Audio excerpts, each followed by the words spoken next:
नमस्कार, स्वागत है आपका जी बिजनेस में। मैं हूं दीपक डोभाल और जी बिजनेस के मोतीलाल ओसवाल स्टूडियो से आप देख रहे हैं आपकी खबर आपका फायदा। अगर आपका क्रेडिट स्कोर खराब है तो लोन मिलने में दिक्कत होती है, ये तो सभी जानते हैं। लेकिन अब पब्लिक सेक्टर के बैंकों में नौकरी के लिए भी हेल्दी सिबिल स्कोर या हेल्दी क्रेडिट स्कोर जरूरी होगा। चौंकिए नहीं, बैंकिंग रिक्रूटमेंट एजेंसी आईबीपीएस ने बैंकिंग प्रतिभागियों की जरूरी योग्यताओं में अच्छे सिबिल स्कोर की भी शर्त जोड़ दी है।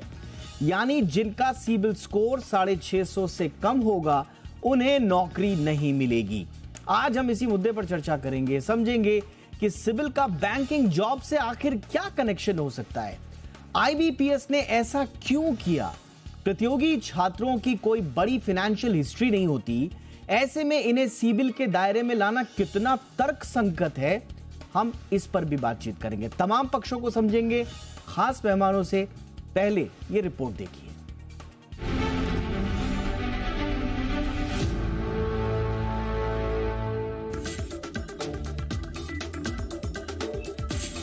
सुनकर किसी को भी बेतुका लग सकता है, लेकिन सच्चाई यही है कि पब्लिक सेक्टर के बैंकों में जॉब करनी है तो सिविल स्कोर को दुरुस्त रखना जरूरी होगा। बैंकिंग रिक्रूटमेंट एजेंसी यानी institute of banking personal selection ने एक ऐसा ही नोटिफिकेशन जारी किया है जिसमें बैंकिंग प्रतिभागियों के लिए 650 का सिविल स्कोर अनिवार्य होगा। यानी ग्रेजुएशन और 20 से 28 साल की उम्र सीमा जैसी अनिवार्य शर्तों के साथ अब कैंडिडेट की क्रेडिट हिस्ट्री का बेहतर होना भी एक अनिवार्य योग्यता होगी।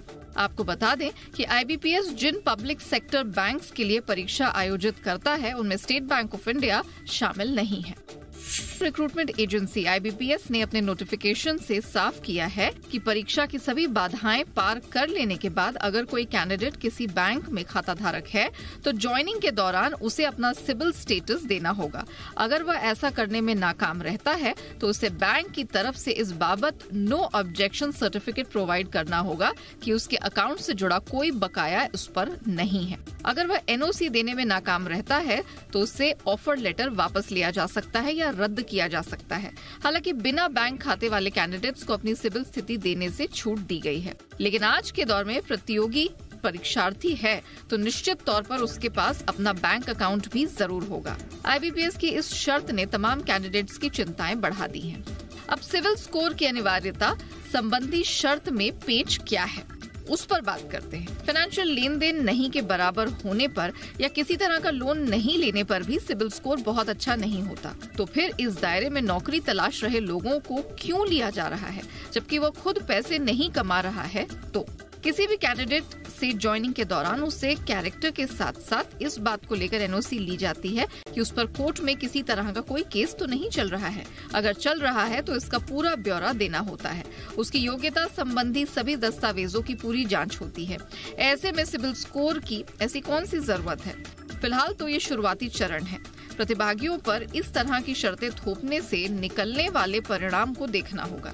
लेकिन ये जरूर है कि कंपटीशन के दौर से गुजर रहे छात्रों पर सिबिल स्कोर का एक और बोझ लादना उनकी तैयारियों पर असर डाल सकता है। ब्यूरो रिपोर्ट, जी मीडिया। बहुत ही खास मेहमानों का पैनल आज हमारे साथ जुड़ रहा है। सबसे पहले आज के मेहमानों का परिचय आपसे करा दें। हमारे साथ बलदेव प्रकाश जी जुड़ रहे हैं, एमडी एंड सीईओ हैं जेएनके बैंक के। बहुत बहुत स्वागत है बलदेव सर आपका हमारे शो पर। हमारे साथ हैं Mukesh Gupta ji, certified financial planner हैं। बहुत बहुत स्वागत है मुकेश जी आपका हमारे शो पर। और हमारे साथ है Neetu Singh, founder and director हैं केडी कैंपस की। नीतू जी आपका भी बहुत बहुत स्वागत है। बलदेव सर, मैं चर्चा की शुरुआत आपसे ही करना चाहूंगा। ये अच्छे खासे लोगों से हमने बातचीत करने की कोशिश करी, इस पूरे फील्ड के माहिर लोगों से समझने की कोशिश हमने करनी चाहिए कि एक ऐसा बच्चा जो कि जॉब में आना चाह रहा है, स्वाभाविक रूप से वो एक फाइनेंशियली स्टेबल लाइफ चाहता है, और उस बच्चे से आप पहले ही फाइनेंशियल स्टेबिलिटी की उम्मीद कर रहे हैं। ये तर्कसंगत कैसे है सर कि एक बैंकिंग का जो बच्चा है जो बैंकिंग क्षेत्र में आना चाहता है उसके लिए सिबिल की अनिवार्यता कितनी तर्कसंगत है sir? Deepak ji, thank you so much. देखिए, अभी जो टाइम हमारा है, देखिए बैंकिंग अभी बहुत बचपन से बच्चे स्टार्ट कर देते हैं। हमारे टाइम में पुराने टाइम में ज्यादातर बच्चों के जो अकाउंट थे वो ग्रेजुएशन या इसके बाद ही अकाउंट खुलते थे, लेकिन अब आप देखेंगे कि स्कूल लेवल पे ही बच्चे बैंकिंग फैसिलिटीज को अवेल करते हैं। तो उसके कारण किसी स्टेज पे वो लोन भी लेते हैं, जैसे एजुकेशन लोन या क्रेडिट कार्ड वगैरह के लोन भी लेते हैं। तो सिबिल स्कोर का पर्पज ये है कि अगर उसने लोन लिया है और लोन उसका सही चल रहा है तो कोई किसी के लिए दिक्कत नहीं है। अगर लोन लिया और लोन में डिफॉल्ट किया है तब प्रॉब्लम है ये, और इसके लिए सफिशिएंट टाइम भी देता है। जैसे आपने अप्लाई किया है आज किसी जॉब के लिए, तो आपको पहले से ही आईबीपीएस ने साउंड किया है कि ये एक जरूरी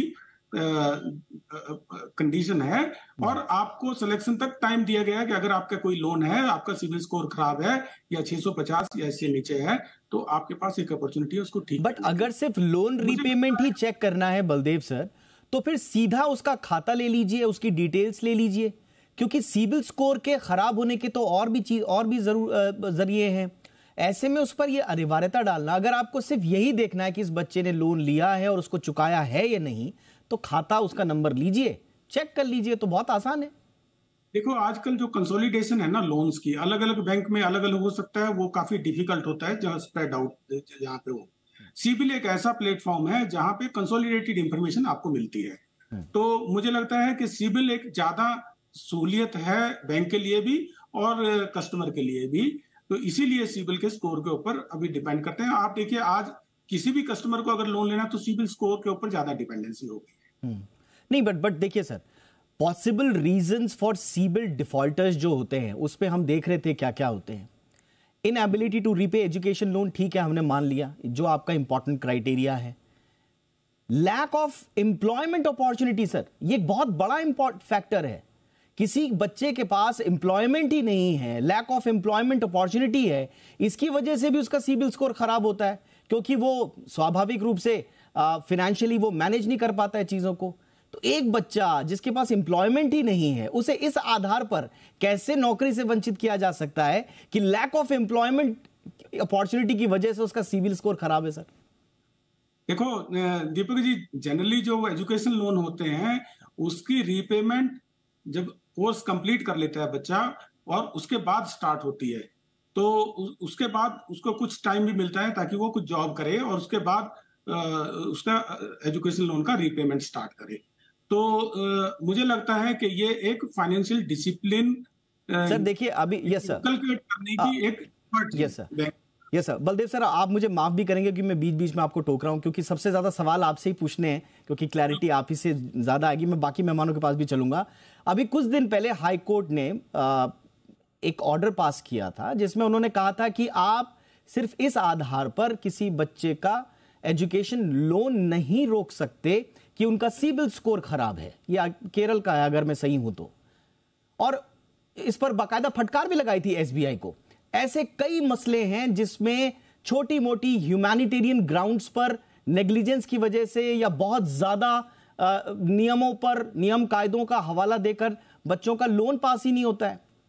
ये भी इश्यू है सर। तो जिस देश में बच्चों को लोन की आवश्यकता है, थोड़ा उनके साथ सहानुभूति की आवश्यकता है, थोड़ा उनको एम्प्लॉयमेंट की आवश्यकता है, ऐसे देश में आप बच्चों पर यह थोप रहे हैं कि पहले आप फाइनेंशियली लिटरेट होकर आइए, ढंग से सिबिल लगाइए, उसके बाद हम आपको नौकरी देंगे। ये नाइंसाफी नहीं है सर उन बच्चों के साथ? क्या मेरा ख्याल है दीपक जी, इसमें कहीं जो somewhere we have to strike balance.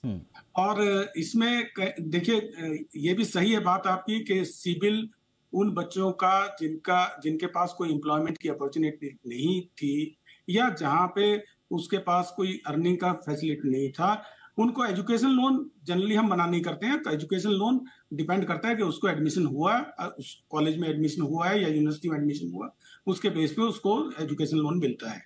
But अगर किसी बैंक में ऐसा है कि वो केस टू केस बेसिस पे लगता है कि अगर कस्टमर कोशिश किया लेकिन नहीं हो पाया, तो 650 एक इंडिकेटिव दिया है स्कोर।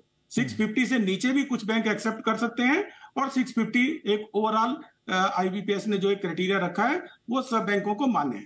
तो ये केस टू केस बेसिस पे भी इसका डिसीजन होगा। देखिए सर, एम्प्लॉयमेंट के लिए मान्य नहीं है, एम्प्लॉयमेंट के लिए आप कह रहे हैं कि 650 से नीचे नहीं होना चाहिए, लोन के लिए आप फ्लेक्सिबल हैं लेकिन आप उसमें ये भी देखेंगे दीपक जी कि जहां पर 650 अगर आईबीपीएस ने लिखा है, साथ में उन्होंने ये भी लिखा है ये बैंक टू बैंक डिपेंड करेगा कि कुछ बैंक उसमें केस टू केस बेसिस पे रिलैक्सेशन भी दे सकते हैं एम्प्लॉयमेंट में सर। हाँ, एम्प्लॉयमेंट में आप कह रहे हैं एम्प्लॉयमेंट में केस टू केस बेसिस पे एम्प्लॉयमेंट में रिलैक्सेशन हो सकता है सर, या आप लोन की बात कर रहे हैं? नहीं, ये एम्प्लॉयमेंट की बात है। ऑल राइट सर, ठीक है सर, ओके।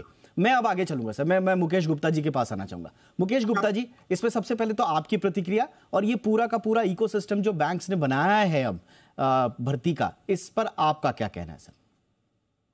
देखिए, हर चीज के दो पहलू होते हैं, इसमें प्लस भी है, इसका माइनस भी है। एक पहला पहलू ये है कि बैंक के पॉइंट ऑफ व्यू से एक तो फाइनेंशियल रेस्पॉन्सिबल लोग ही आएंगे इसमें, एक जिनकी क्रेडिट हिस्ट्री ठीक होती है वो उनकी जॉब परफॉर्मेंस भी बेटर रहेगी, और क्योंकि वो फाइनेंशियल सेक्टर में डील कर रहे हैं तो जिसकी क्रेडिट हिस्ट्री ठीक है उसको, वो लोग एम्प्लॉय में होंगे तो ज्यादा बेटर है। बट कई बार चीजें बियॉन्ड कंट्रोल होती है, आपका कोई मेडिकल इमरजेंसी आ गई, आपका डाइवोर्स हो गया, कई बार हमारे बैंक भी कई बार आपको ऐसे क्रेडिट कार्ड इश्यू कर देती है, अनरिजनेबल चार्जेस लगा देती है, और अगर आप पे नहीं करेंगे तो आपका स्कोर खराब हो जाता है। तो ये इन चीजों के जो इम्पैक्ट है, छोटे छोटे डिफॉल्ट जो आपकी वजह से नहीं हुए, दूसरे की वजह से हुए हैं, उसकी वजह से भी आपका स्कोर नीचे जा सकता है। ये बहुत इंपॉर्टेंट है। सॉरी मुकेश जी, मैं यहां पे आपको रोकना चाह रहा हूं। बलदेव सर, अब मैं आपका ध्यान आकृष्ट करूंगा आरबीआई के पिछले दिनों के फटकार जो कि उन्होंने क्रेडिट स्कोर एजेंसीज को लगाई थी सर। क्रेडिट स्कोर एजेंसीज को यह फटकार लगाई गई कि आपने अपडेट नहीं किया है लोगों के फाइनेंशियल डेटा को, और इसकी वजह से लोगों के क्रेडिट स्कोर खराब हो जाते हैं, टाइम पर उन्हें लोन नहीं मिलता। अब आरबीआई खुद ये मान रहा है कि जो क्रेडिट स्कोर एजेंसीज हैं वो टाइम पर अपना स्कोर डेटा को अपडेट नहीं करती हैं, उसकी वजह से अगर किसी बच्चे को नौकरी नहीं मिली सर तो इसका जिम्मेदार कौन होगा? देखिए, इसमें दीपक जी ऐसा है कि सफिशिएंट टाइम दिया जाता है और एनओसी का प्रोविजन है। अगर आपने उसमें देखा होगा ना आईबीपीएस की नोटिफिकेशन में, उसमें एनओसी का प्रोविजन है कि अगर आप सेटिस्फाइड नहीं है तो आप कंसर्न एजेंसी से आप राब्ता कायम कीजिए और उनसे एनओसी लीजिए, और एनओसी के बेस पे फिर बैंक एक्सेप्ट करता है। ये नोटिफिकेशन का ही पार्ट है अगर आप देखेंगे आईबीपीएस। बट सर सीबिल जैसी एजेंसी जो है, कंपनी जो है, वो डायरेक्ट एंटरटेन करती ही नहीं है। वो कहती है कि बैंक को बोलेंगे साहब आप हमसे डायरेक्ट बात मत कीजिए, बैंक के पास जाइए, वो तो घुमाता है। नहीं, मेरा ख्याल है वो एंटरटेन करते हैं कस्टमर्स को। ऑलराइट सर, ये इस तरह की शिकायतें मैं इसलिए कह रहा हूं क्योंकि वस्तु स्थिति देखिए, रूल्स एंड रेगुलेशंस जो किताब में होते हैं जो वो दिखते अलग हैं और होते कुछ अलग है, क्यों एक्सपीरियंस जो आए हैं, और एक मामला नहीं है, बहुत सारे मामले हैं, आप डेटा उठाकर देखेंगे तो आपको समझ में आएगा कि प्रॉब्लम लोगों को होती है। जी सर, आपको पूरी तरह से एग्री करता हूं जी, लेकिन आप ये देखिए कि इसके अंदर एक तो वो सिबिल का जो either the customer can approach to CIBIL and he can approach to the lender also, जहां पे उनका इंडिकेट किया गया कि सपोज फला बैंक से उसने लोन लिया था। इसमें बहुत लेयर्स हैं। मैं बलदेव सर इसमें इतनी लेयर्स है ना, मैं आपको क्या बताऊं। एक बार चेक करने के लिए सिबिल का, पहली तो सिबिल का स्कोर अगर आपको चेक करना है वो पेड है, बच्चा बार बार पैसा कहां से लाएगा आप ये बताइए। दूसरा कि मेरा सिबिल स्कोर अपडेट हुआ कि नहीं हुआ, उसको उतनी बार चेक करना पड़ेगा। कुछ मियाद होती है कि एक बार पैसा दे दिया तो शायद एक टाइम तक उसको फ्री होता है चेक करना उसको, लेकिन उसको बार बार चेक करना होगा। कितनी बार सर बच्चा फीस भी देगा, बच्चा अपनी तैयारी की भी फीस देगा, बच्चा फॉर्म भरने की भी फीस देगा, अब बच्चा अपने सिबिल स्कोर को भी चेक करने की फीस देगा। आप इतना सारा बोझ एक ऐसे बच्चे पर क्यों लाद रहे हैं जो आपका एसेट होने वाला है, जो आपके बैंक को आगे ले जाएगा? इतनी स्क्रूटनी सर उसकी नहीं। एक चीज है इसमें, बैंक्स ही सिबिल स्कोर चेक करते हैं, बच्चा नहीं करता है। तो जो खर्चा है वो ऑब्वियसली बैंक के ऊपर आता है। अच्छा, इसमें नहीं सर, बच्चा क्यों सर बच्चा तो चेक करेगा ना जिस समय वो अपना फॉर्म भर रहा होगा। आप खुद बताइए, मैं आज फॉर्म भर रहा हूं अपना, मैं सिबिल स्कोर चेक करूंगा ना सर अपना, तो मैं जब सिबिल स्कोर चेक करूंगा तो मुझे पेमेंट करना पड़ेगा। बैंक थोड़े ना करेगा उस समय, बैंक तब करेगा जब वो अपने एंड से वेरीफाई कर रहा होगा। एम आई राइट सर? नहीं, ठीक है बात कि जनरली बैंक करता है जब ये एप्लीकेशंस आती है और एप्लीकेशन फाइनल उसने एग्जाम क्लियर कर लिया है, इंटरव्यू क्लियर कर लिया बैंक है। सर अपनी तरफ से क्रॉस वेरीफाई करने के लिए चेक करेगा सर, वो मैं समझ गया। लेकिन मैं जब फॉर्म भर रहा हूं और मेरे को मालूम है शर्त यह है कि 650 से कम स्कोर नहीं होना चाहिए, तो प्रथम दृष्टया तो मैं ही जाके अपना सिबिल स्कोर चेक करूंगा ना सर, मैं ही सिबिल कंपनी को पैसा दे रहा हूँ। लेकिन उसके अंदर ये प्रोविजन है दीपक जी कि जी। आप अप्लाई कर सकते हैं irrespective of any CIBIL score. उसमें ये मतलब आपको इससे मना नहीं किया गया कि आप अप्लाई नहीं कर सकते हैं। ऑलराइट सर, लेकिन फिर वही बात है सर कि कान आप इधर से पकड़िए, घुमा के उधर से पकड़िए, आपने क्लॉज डाल दिया आपने क्लॉज डाल दिया तो फिर ठीक है सर। मैं फटाफट से नीतू जी का भी ओपनिंग रिमार्क लूंगा और मुकेश जी की भी बात अभी पूरी होनी रहेगी है। नीतू मैम, आपका टेक मैम। सर, बेहतर ये होगा कि बैंक्स कह दे कि गरीब का बच्चा बैंकर नहीं बन सकता, वह बैंक में नहीं आ सकते। ये जो अननेसेसरी क्लॉज लगा रहे हैं, क्योंकि ये आप सीधा नाक टेढ़े हाथ से पकड़ने की कोशिश कर रहे हैं। इनको सीधा कह देना चाहिए कि सिबिल सर, अब एक खुद देख लीजिए, एक तो सबसे पहले पूरे भारत में जबरदस्ती सबका अकाउंट खुलवाया गया, फिर उसमें कि आप पैसे डालिए। जो बच्चा मिनिमम बैलेंस तक नहीं रख पाता है सर, वो क्या ट्रांजैक्शन करेगा और क्या अपना सिबिल मेंटेन करेगा? आप एक गरीब गांव के बच्चे को देखिए जिसके पास पढ़ने के लिए पैसा नहीं होता है, वो पढ़ाई नहीं कर पाते हैं, वो सिबिल कहां से मेंटेन करेंगे? इनफैक्ट आईबीपीएस को सीधा एक क्राइटेरिया रख देना चाहिए था उनको कि गरीब का बच्चा अब बैंक में नहीं आ सकता। ये बेहतर होता, क्योंकि इतना ये घुमा के सिबिल, सर सिबिल आज तक मुझे समझ में नहीं आया। मैं एजुकेशन इंडस्ट्री में टॉप मोस्ट पोजीशन पे हूं अभी, लेकिन मुझे सिबिल समझ में नहीं आया। मेरा सिबिल 2 से 3 साल हो गए सर, अभी तक अपडेट नहीं हुआ है। मैं खुद भुगभोगी हूं सिबिल के प्रॉब्लम का। और ये चाह रहे हैं कि जो कल अभी बच्चा ग्रेजुएट भी नहीं हुआ है वो अपना सिबिल मेंटेन करे। इसका मतलब ये चाहते हैं कि वो ट्रांजैक्शन करे अपने बैंक अकाउंट में। सर, ट्रांजैक्शन कहां से करेंगे जब तक वो कमाएंगे नहीं तब तक? दूसरी बात है कि ये स्टार्टअप के नाम पे बहुत सारे बैंक्स ऐसे हैं जो छोटे लड़कों को, यानी कि जो अभी ग्रेजुएट हो रहे हैं, उनको कुछ ना कुछ लोन दे देते हैं और फिर ये लोन में अगर डिफॉल्ट करते हैं तो फिर उसका सिबिल खराब होता है। तो बेसिकली मैंने जहां तक महसूस किया है, ये सब क्राइटेरिया इन्होंने इसलिए रखा है ताकि जो बच्चे बैंकिंग में अपना अच्छा ट्रांजैक्शन नहीं कर रहे हैं, जो बहुत अच्छा नहीं जानते हैं बैंक के बारे में, वो अप्लाई ही ना करें। सर, कोई भी पढ़ने वाला बच्चा सिबिल के बारे में बहुत कुछ नहीं जानता, वो उतना ही थ्योरी का पोर्शन जानता है सिबिल के बारे में जितना हम उनको पढ़ाते वक्त बैंकिंग के सेक्शन में बताते हैं, उससे ज्यादा वो नहीं जानता है। उनको हैरास किया जा रहा है, ये मेंटल हैरासमेंट है जो आईबीपीएस कर रहा है। ऑलराइट, मैं एक छोटे से ब्रेक के लिए यहाँ पे रुक रहा हूँ। मेरे तीनों मेहमानों से मेरे सवाल अभी बाकी हैं और वाकई में जो बच्चों की तरफ से जो शिकायतें आ रही हैं, परेशानी आ रही हैं, फीडबैक्स आ रहे हैं, उनके समाधान होने बड़े ज़रूरी हैं। एक छोटे से ब्रेक के लिए रुकते हैं, ब्रेक के उस पर चर्चा को आगे बढ़ाएंगे।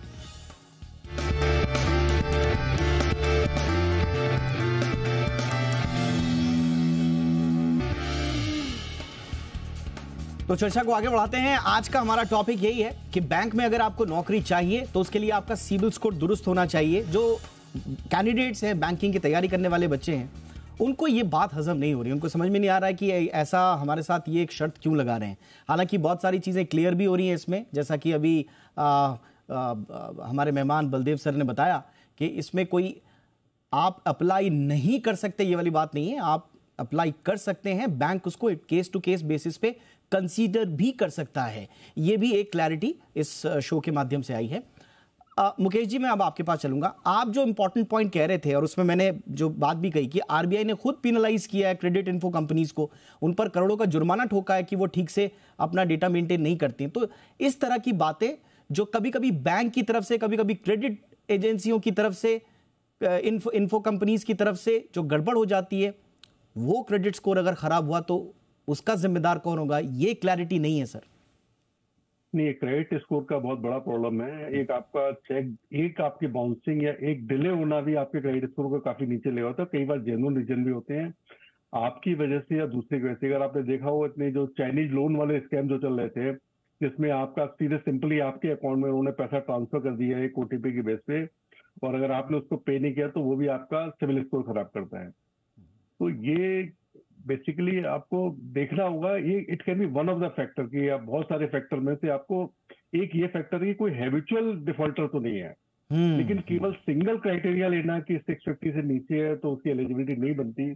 और बेसिकली जो नए लोग हैं जिनकी जेन्युइन प्रॉब्लम है, जिनकी अभी क्रेडिट हिस्ट्री में बनना स्टार्ट नहीं हुई है, एक रिमोट लोकेशन में जो है वो आज के डेट में अभी क्रेडिट हिस्ट्री नहीं बना मुकेश सर मुझे एक चीज बताइए कि विलफुल डिफॉल्टर का या हैबिचुअल डिफॉल्टर का पता करना क्या सिर्फ सिबिल से ही पता लगेगा सर?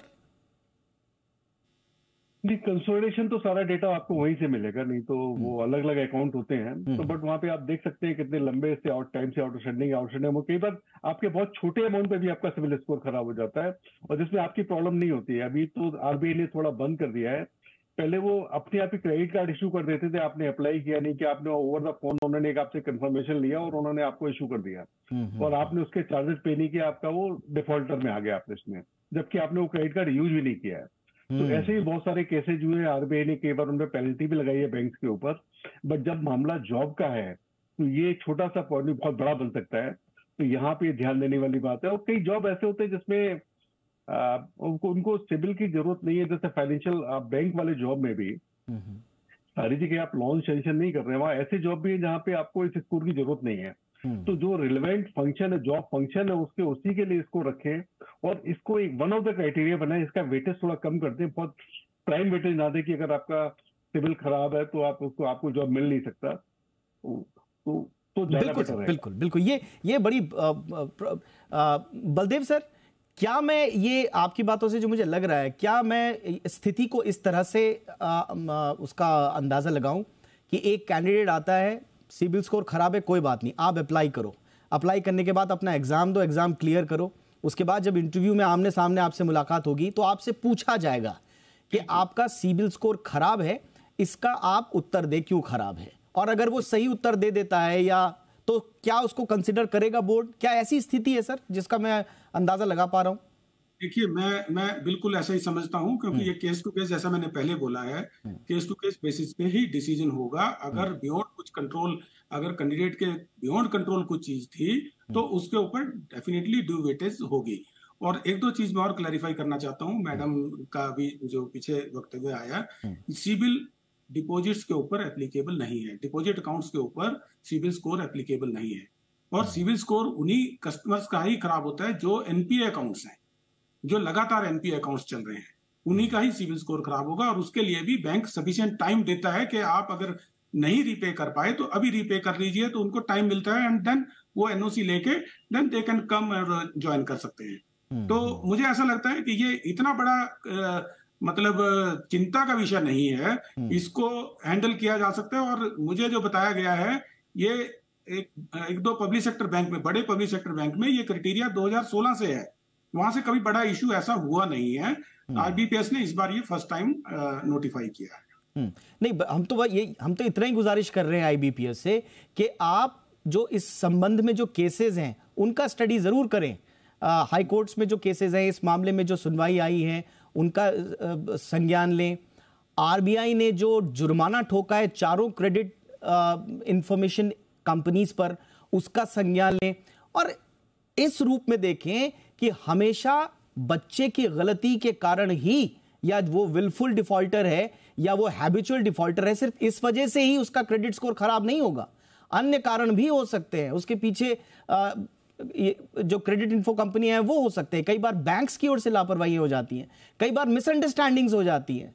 तो इन सब का संज्ञान लें और उसके बाद फाइनल नतीजे पर पहुंचे। नीतू मैम, क्या ये सही अप्रोच होगी कि बच्चे से आमने सामने अंत में पूछा जाए, और जैसा मुकेश जी भी कह रहे हैं कि वेटेज कम कर दिया जाए, आमने सामने बातचीत हो, क्यों क्रेडिट स्कोर कम आया, एक सेटिस्फैक्टरी उत्तर अगर मिल जाता है तो फिर आप कैंडिडेट को कंसीडर करें? ये एक सही अप्रोच होगी मैम? सर, जो क्राइटेरिया रखी जाती है वो बहुत ही हार्ड एंड फास्ट रूल होता है। वो सारे रूल्स एंड फॉर्मेलिटीज को पूरा करने के बाद ही परीक्षा में एलिजिबल होते हैं बच्चे अपियर करने को। अगर ये कह रहे हैं ये सब चीजें, तो सर ये तो मुझे लग रहा है कि ये आईबीपीएस की तरफ से एक तरह का लीपअप होती है कि हाँ ठीक है, हम ये भी देख लेंगे, वो भी देख लेंगे। एक साइकोलॉजिकल बैरियर भी हो जाता है। तलवार तो लटकी रहेगी। यस, वो तलवार तो लटकी रहेगी। एब्सोल्युटली, आपने सही कहा, एक साइकोलॉजिकल बैरियर होता है। मुझे लगता है कि देखिए, आईबीपीएस को इसमें एक अच्छी क्लैरिटी के साथ सामने आना चाहिए, और अगर कैंडिडेट्स के मन में इसको लेकर कुछ भ्रांति है, जैसा बलदेव सर बता रहे हैं, अगर वो क्राइटेरिया है तो तब मुझे लगता है कि इसमें तो किसी बच्चे को डरने की आवश्यकता भी नहीं है। अगर उसका क्रेडिट स्कोर खराब है और उसके कुछ सही रीजंस हैं तो फिर उसके कैंडिडेचर पे शायद कोई असर ना पड़े। लेकिन मुझे लगता है कि क्लैरिटी आनी चाहिए, जैसे हम बार बार कह रहे हैं, आईबीपीएस ने कह दिया, हेडलाइन बन गई, तो एक बहुत बड़ा साइकोलॉजिकल बैरियर बन जाता है बच्चे के मन में और वो उसकी तैयारी को प्रभावित करता है। इसलिए आपको एक पोटेंशियल कैंडिडेट खोने का भी खतरा है, ये आईबीपीएस को भी समझना होगा। इसलिए क्लैरिटी के साथ आईपीएस को सामने आना चाहिए ताकि बच्चों के मन में कोई भ्रांति ना रहे। इसी उम्मीद के साथ बहुत बहुत शुक्रिया आप तीनों का वक्त निकालने के लिए। बलदेव सर बहुत बहुत शुक्रिया, थैंक यू सो मच, आपने वक्त निकाला। मुकेश सर बहुत बहुत शुक्रिया। नीतू मैम बहुत बहुत शुक्रिया आपका भी। आपकी खबर आपका फायदा में इतना ही, इजाजत दीजिए, नमस्कार।